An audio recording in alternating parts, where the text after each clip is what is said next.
Kamakailan nga ay naglalabasan ng mga pictures ng magjowang si Janine Gutierrez at Jericho Rosales sa social media.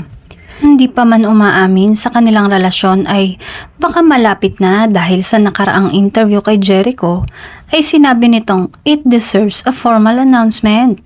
Pinaghahandaan pa lang ng dalawa ang pag-amin sa publiko, kaya naman sa mga Ekonin fans dyan ay wag madaliin ang dalawa dahil dun din naman ang punta niyan. Samantala, marami nga ang kinikilig sa love team ng dalawa.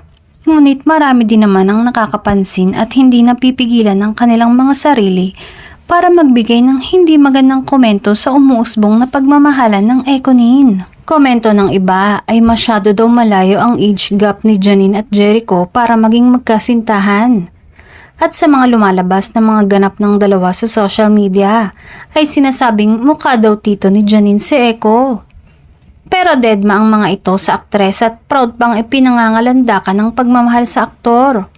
Sa simula pa lang naman ay alam na ni Janine na 10 years ang age gap nila ng aktor, subalit deadma lang yun sa kanya dahil mas importante ang nararamdaman niya kaysa sa sinasabi ng iba.